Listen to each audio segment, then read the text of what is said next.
Yes, we are live now. Hello friends, this is Himanshi and welcome to Let's Learn. सभी को good evening, नमस्कार, राम राम, सत श्री अकाल, अस्सलाम वालेकुम, what ever you feel connected with. Start करेंगे आज का सेशन। समझेंगे बिहार शिक्षक भर्ती 2.0 कह लीजिए आप इसको, टीचर रिक्रूटमेंट एग्जामिनेशन। इसके बारे में जो डिटेल्ड नोटिस है, आपका सिलेबस क्या रहेगा, फीस कितनी रहेगी, मल्टीपल जगह पे आप कर सकते हैं, अप्लाई नहीं कर सकते हैं, अपीयरिंग वाले कर सकते हैं कि नहीं कर सकते हैं, एज क्या रहनी चाहिए और वैकेंसीज कितनी हैं। तो 70,000 प्लस वैकेंसीज हैं और इनको बढ़ाया और घटाया जा सकता है, टेंटेटिव हैं ये। और अगर ज़रूरत पड़ी नंबर ऑफ़ कैंडिडेट्स पे डिपेंड करेगा कि कई चरणों में भी पेपर लिया जा सकता है, यानी कई दिनों तक भी चल सकता है। पेपर एक ही होगा, उसमें 3 पार्ट्स होंगे। लैंग्वेज जो है कंपलसरी है, क्वालिफाई करना कंपलसरी है, उसमें 30% नंबर लेकर के आने ही हैं। तो फटाफट से शुरू करते हैं कहानी। इससे पहले वाले सेशन में मैंने आपको बताया था कि 3 से लेकर के और 14 तक, 5 से लेकर के और 14 तक आपका एप्लीकेशन जो है वो स्टार्ट है। 7 दिसंबर के आसपास से पेपर शुरू हो जाएंगे या ये पेपर ले लेंगे और जल्दी ही नौकरी, मतलब न्यू ईयर तक आपके हाथ में नौकरी होगी अगर आप अच्छे से प्रेपरेशन कर लेते हैं। अदर स्टेट वाले जो हैं जनरल में काउंट होंगे, अपीयरिंग को इन्होंने इंक्लूड नहीं किया इस बार। तो ये मोटी मोटी बातें हैं। बिहार लोक सेवा आयोग यानी बीपीएससी, स्टार्ट करते हैं। देखें, अगर हम अध्यापक के कुल पद जो हैं 69,706 यानी 69,706, इसके साथ जो है जो पिछड़ा वर्ग एवं अति पिछड़ा वर्ग है, एससी और एसटीज के लिए जो है यहाँ पे 916 और पद हैं। तो टोटल जो है 70,600 समथिंग आपकी वैकेंसी मिलती है। शायद ही इतनी बड़ी वैकेंसी हमें देखने को मिल रही है पिछले कई सालों में, अगर हम देखेंगे किसी भी स्टेट में, है ना। यूपी में हुआ था, वो ज़माने बीत गए उस बात को।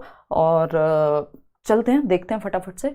कम और ज़्यादा किए जा सकते हैं, बट कितने ही कम और ज़्यादा हो जाएंगे देखिएगा। 6 से 8 यानी आपको मिडिल स्कूल का टीचर बनना है, मध्य विद्यालय जिसको हम 6th to 8th कह रहे हैं। कितनी वैकेंसियाँ? 31,982। तो बहुत ही अच्छा मौका है अगर मेहनत की जाए तो। फटाफट से समझते हैं इसको, आकर के पढ़ेंगे अभी थोड़ी देर में। मोटी मोटी बातें मैं आपके साथ डिस्कस कर लेती हूँ। देखिएगा, अगर हम बात करें 6th to 8th वैकेंसी है 31,982, 18,000 प्लस है 9th-10th में। जो SET यानी स्पेशल एजुकेशन टीचर की वैकेंसी है TGT में वो 270 है। इसके अलावा जो अति पिछड़ा वर्ग और वर्ग की बताई वो 900 प्लस हैं। और PGT यानी 11th-12th 18,577, मिला जुला करके 70,000 प्लस बन जाती हैं। कम ज़्यादा हो सकती हैं। अगर हम एज की बात करते हैं डायरेक्ट, तो एज को अगर हम देखें, यहाँ पे इन्होंने सिंपली कहा हुआ है 1 अगस्त 2023 को आपकी जो एज है, मिनिमम एज 18 साल अगर आप 6th to 8th के टीचर के लिए जा रहे हैं।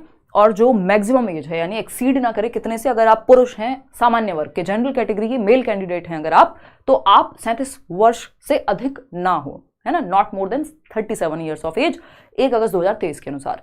मतलब 1 अगस्त तक आपकी एज 37 ना क्रॉस की हो। अगर हम नॉर्मली बात कर रहे हैं तो महिला हैं आप या फिर किसी भी एक रिजर्व कैटेगरी से हैं तो 40 वर्ष। और कुछ केसेस में पर्सन्स विद डिसेबिलिटी और 1-2 केस और हैं उसमें जिसमें 42 वर्ष तक आपकी एज जाती है। ये डिटेल्ड नोटिफिकेशन आपको खुद भी पढ़ना चाहिए क्योंकि डिपेंड करेगा कि आप किस सब्जेक्ट के लिए जा रहे हैं, तो आपको डिटेल जानकारी वहां मिल पाएगी। अगर हम बात करें मिनिमम एज की, यानी कम से कम 18 वर्ष होनी चाहिए 6ठी से 8वीं के शिक्षक बनने के लिए।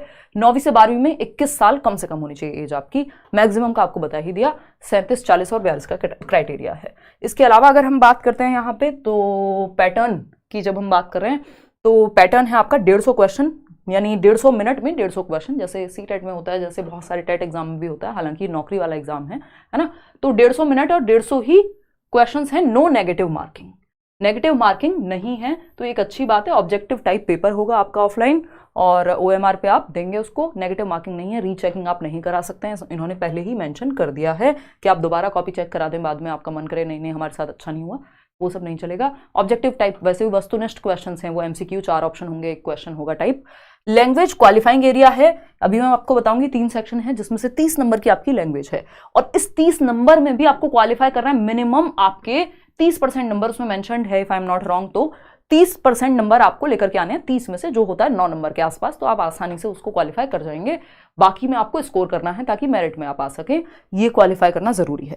फीस जो है, अगर आप किसी भी कैटेगरी से हैं तो 200 रुपये, अगर आप जनरल कैटेगरी से हैं या अदर स्टेट के व्यक्ति हैं, क्योंकि अदर स्टेट यानी अन्य राज्यों को यहाँ पे सामान्य में काउंट किया जाएगा, चाहे आप वहाँ किसी भी रिजर्वेशन का फायदा लेते हो अपने राज्य में, बट बिहार में फिर आप सामान्य की लड़ाई लड़ेंगे, मतलब जो जनरल वर्ग में लोग होंगे, तो वो 700 और 750 तक भी जाती है। आप मल्टीपल फॉर्म या एप्लीकेशंस अलग अलग लेवल के लिए फिल कर सकते हैं, उसकी कोई दिक्कत ऐसा सच है नहीं। फीमेल्स को अच्छा रिलैक्सेशन है जो बिहार में मिलना भी चाहिए अगर हम देखें तो अगर हम बात करें अपीयरिंग की, तो अपीयरिंग की उन्होंने चर्चा नहीं की इस बार। CTET अपीयरिंग वाले अपना, क्योंकि अभी टाइम भी है आपके एग्जाम है, उससे पहले तो इनका एग्जाम हो जाएगा जब तक CTET का एग्जाम होगा, ठीक है ना। 150 नंबर का जो ये पेपर है इसको 3 भागों में बांट दिया है, तीनों ही लेवल के लिए बात सेम है। लैंग्वेज 30 नंबर की, यानी भाषा हिंदी उर्दू 2-3 भाषाएं हैं जिनमें से आप एक चूज कर सकते हैं, और इसमें आपको 30% नंबर मिनिमम लेकर के आने हैं। अगर लैंग्वेज सेक्शन क्वालिफाई नहीं हुआ तो बाकी पेपर काम का नहीं है, फिर आपका चेक नहीं होगा। लैंग्वेज 2 की अगर हम सेक्शन 2 की अगर हम बात करें तो इसमें जीएस है, जिसमें कई सारे सब्जेक्ट्स हैं, मैथ्स अर्थमेटिक भी है और भी चीज़ें हैं। जीएस का भी पार्ट है जो जनरल स्टडीज सामान्य अध्ययन होता है, 40 नंबर का।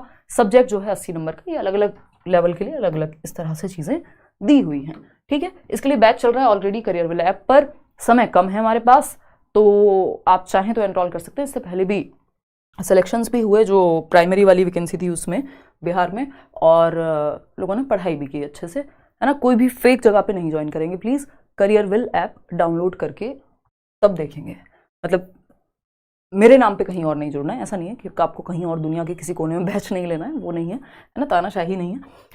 देखिएगा, अगर हम बात करते हैं 9th-10th की, तो ये सब हम बात ऑलरेडी कर चुके हैं। इसमें बस जैसे अनुसूचित जाति के कितने लोग हैं 544, तो ये सिर्फ डेटा है जो आप अपने हिसाब से चाहें तो एक बार नज़र मार सकते हैं। अदरवाइज इसमें कुछ आप परिवर्तन तो कर नहीं सकते, ठीक।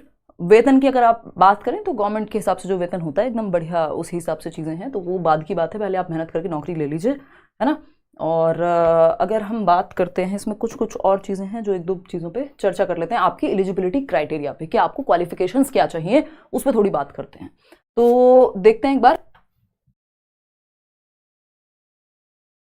यहाँ पे हम आएंगे 6th to 8th के लिए। जब हम क्वालिफिकेशंस की बात कर रहे हैं तो मोटे तौर पे यहाँ पे बात ये है कि आपने इन 3 सेक्शंस में से कुछ एक चूज करना होगा, कि आप गणित एवं विज्ञान के लिए जा रहे हैं, सामाजिक विज्ञान के लिए जा रहे हैं, भाषा विद्यालय अध्यापक आप बन रहे हैं, लैंग्वेज के टीचर बन रहे हैं।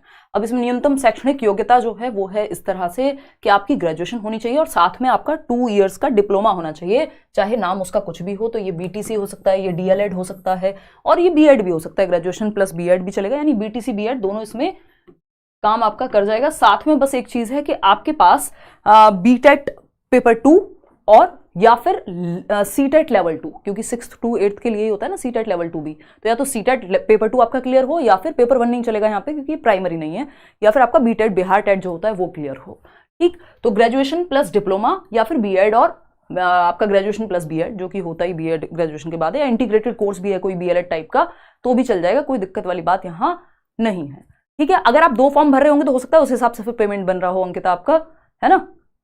चलिए बहुत बढ़िया, हाँ ठीक है, आगे बढ़ें। अगर हम बात करें यहाँ पे तो 45% अंक हैं और साथ में बीएड है वो भी चलेगा। 50% कम से कम चाहिए यदि आपको, मतलब ये अलग अलग चीजें हैं, जिसमें एक तो सिंपल बात इन्होंने ये कही है कि graduation plus BTC DElEd what ever the name is diploma हो। दूसरा केस ये है कि ग्रेजुएशन प्लस बीएड हो, 50% हो। फिर तीसरे केस में 45% भी चल जाएंगे, 1 साल वाली बीएड है यदि। तो इस तरह से इसमें चीज़ें दी हुई हैं। बेसिक जो टीजीटी की यानी जो 6th to 8th की मिडिल स्कूल की रिक्वायरमेंट होती है उसी तरह से आपका इंटीग्रेटेड 4 साल का कोर्स है तब भी चलेगा। तो ये सारी बातें हैं। अब अगर हम बात करते हैं स्पेशल एजुकेशन टीचर की, तो और इसमें जो स्पेशल एजुकेशन वाले लोग होते हैं जिन्होंने डिप्लोमा या डीएड किया होता है या बीएड स्पेशल एजुकेशन किया होता है, वो भी इसके लिए अप्लाई कर सकते हैं अगर उन्होंने ग्रेजुएशन भी किया हुआ है उस डिप्लोमा के साथ, और अगर बीएड किया हुआ है स्पेशल एजुकेशन वाला, बशर्ते उनको बस एक 6 महीने का ब्रिज कोर्स करना होगा, वो नौकरी के बाद की बात है। तो जो स्पेशल एजुकेशन वाले हैं वो भी 6th to 8th में जा सकते हैं, ठीक है बात। अब आते हैं 6th to 8th के लिए सब्सिडरी। ये सारी बातें हमारी मतलब बहुत महत्वपूर्ण चीज़ नहीं है, ये आप अपने पर्टिकुलर, क्योंकि कुछ ही लोग होंगे इन कैटेगरीज में जिनके लिए चीज़ मान्य होगी। जनरली जो बात आपको बताइए वो सब पे लागू हो जाएगी, कुछ लोगों को छोड़ के। अब 9 to 10th की बात अगर हम करें तो यहाँ पे सिंपली आपका क्या चाहिए, इनको बीएड चाहिए, ग्रेजुएशन प्लस बीएड ऑफकोर्स चाहिए ही होगा, और साथ में यहाँ पे अगर हम बात कर रहे हैं तो वही आपका जो पेपर है बीटेट वाला वो चलेगा, ठीक। अगर आप शारीरिक शिक्षा के टीचर बन रहे हैं तो उसमें आपने जो उसकी डिग्रीज होती हैं ये फिजिकल एजुकेशन वाली है ना, बीपीएड टाइप की, तो वो आपने की हुई होनी चाहिए, तो आपके सब्जेक्ट के अनुसार, ठीक। तो ये एक बेसिक बात हो गई। 9th-10th के विद्यालय की आवश्यकता, यही बात जो अभी हमने की है कि आपके पास बीएड होना चाहिए उस केस में, और 11th-12th में आपके पास मास्टर्स प्लस बीएड होना चाहिए। मास्टर्स प्लस बीएड बोले तो एमए बीएड, ठीक है। अपने सब्जेक्ट में जैसे बाकी जगह पे जो लागू होती हैं चीज़ें सेम उसी तरह से इनकी भी रिक्वायरमेंट है, कुछ अलग से ऐसा नहीं है कि ये कह रहे हूँ। और वो बीटेट लेवल 2 और सीटेट लेवल 2 की बात हम ऑलरेडी कर चुके हैं, एज की भी बात हमने कर ली है। उसमें बस आपको ये देख लेना है कि अगर आप दोनों में भी अप्लाई कर सकते हैं, आप महिला वर्ग में हैं और जो वहाँ का जनरल में भी, आप दोनों में भी वहाँ पे दावेदारी साबित कर सकते हैं, लेकिन अदर स्टेट्स वाले जो हैं वो जनरल में काउंट होंगे, और जो अदर स्टेट्स की फीमेल है वो फीमेल वाले में भी कर सकती हैं और जनरल में भी। ठीक है, तो ये मोटी मोटी बातें थी जो इम्पॉर्टेंट पॉइंट्स थे। इसके अलावा कोई भी आपका डाउट हो तो आप कमेंट्स में पूछ सकते हैं। आप में से जो आपस में भी आप लोग एक दूसरे के डाउट्स एट टाइम्स क्लियर कर सकते हैं। कई बार होता क्या है, क्योंकि दिया तो सब कुछ है इसमें, पढ़ के आप भी समझने के योग्य हैं, बट कई बार हमारा दिमाग स्ट्रेस में नहीं समझ पाता है, या कई लोगों का कॉम्प्रिहेंशन में थोड़ी दिक्कत होती है एट टाइम्स। ठीक है ना, ये लिखा हुआ है उन्होंने क्लियरली कि सीटेट पेपर 2 अथवा बीटेट पेपर 2, इन दोनों में से कोई एक पेपर आपका क्लियर होना चाहिए। तो ये एक सिंपल बात है। जो अदर स्टेट्स के लोग हैं उन्होंने बीटेट तो रेयर ही दिया होगा, तो उनके लिए सीटेट लेवल 2 का भी आपका जो पेपर है अगर आपने दिया हुआ है तो वो काम कर जाएगा। ठीक है, इतनी बात आज के लिए रखें, और कोई बहुत बड़ी बात हो तो आप बता दीजिए। 6 to 8 के लेवल की ये बात थी, और 9th 10th की अगर हम बात करेंगे यहाँ पे तो वो आप देख ही रहे हैं कि साथ में। चलिए फिर आज के लिए इतना ही रखते हैं, बीपीएड और वो सारी चीज़ें हमने बात कर ली हैं। ठीक, चलिए धन्यवाद। ये मैं आपके साथ शेयर कर दूंगी, कोई और बात हो तो आप पूछ लीजिएगा कमेंट्स में, ये टेलीग्राम पे शेयर कर दूंगी। इसके अलावा हाँ, चलिए take care, all the best, पढ़ाई कीजिए इसकी जम के बढ़िया से। बैच में भी टीचर्स लगे हुए हैं, और 7 दिसंबर तक समय बहुत कम है, लेकिन मेहनत का यही समय है। नौकरी जो है हाथ में होगी न्यू ईयर तक, तो अपने आप में एक अच्छी बात हो जाएगी। चलिए आज के लिए इतना ही, टेक केयर, गुड नाइट। अच्छा, इसमें एक और छोटी सी इन्फॉर्मेशन थी जो मैं भूल गई थी।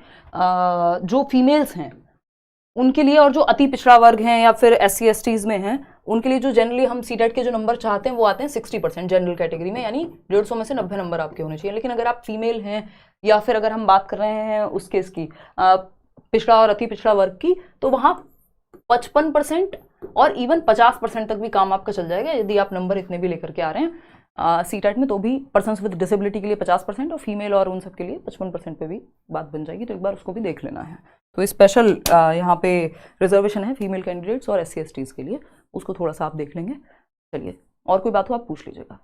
सिलेबस जनरली वही रहेगा जो जिस तरह से इन्होंने पिछली बार रखा था, बस आपका लेवल इन्होंने साफ साफ कहा हुआ है NCERT और जो SCERT जो स्टेट की बुक्स हैं वो आपको, और जो आपकी ग्रेजुएशन, मान लीजिए 9th 10th के लिए आप जा रहे हैं तो ग्रेजुएशन लेवल तक भी डिफिकल्टी लेवल जा सकता है, बट आपको जो उस स्टेट की बुक्स हैं 9th 10th की वो तो पढ़नी ही पढ़नी है ना। इसके अलावा अगर हम बात कर रहे हैं आपकी किसकी 6th to 8th की, तो वो पूरा सिलेबस आपके दिमाग में होना चाहिए, प्रीवियस ईयर को भी देख लेना है, और जो सब्जेक्ट्स दिए हुए हैं उनकी एक जनरल तैयारी। ठीक, इसके अलावा आपका बचता है 11th 12th, तो अगेन आपको स्टेट की बोर्ड की या NCERT की किताबें पढ़नी है, प्रीवियस ईयर को देखना है, और जैसे आपका जो इन्होंने बताया हुआ सेक्शन के GS का इतना पोर्शन, इतना इसका पोर्शन, तो उस चीज़ को ध्यान में रखते हुए अगर आप PGT यानी 11th 12th के लिए जा रहे हैं तो आपका डिफिकल्टी लेवल पोस्ट ग्रेजुएशन तक भी पूछा जा सकता है। उन्होंने लिखा हुआ है कि आपकी डिग्री के अकॉर्डिंग पूछा जा सकता है, लेकिन आपको एटलीस्ट पता होना चाहिए 11th 12th तक का, तो ठीक है ना, तो वो सिलेबस रहेगा। बाकी मेरिट बनेगी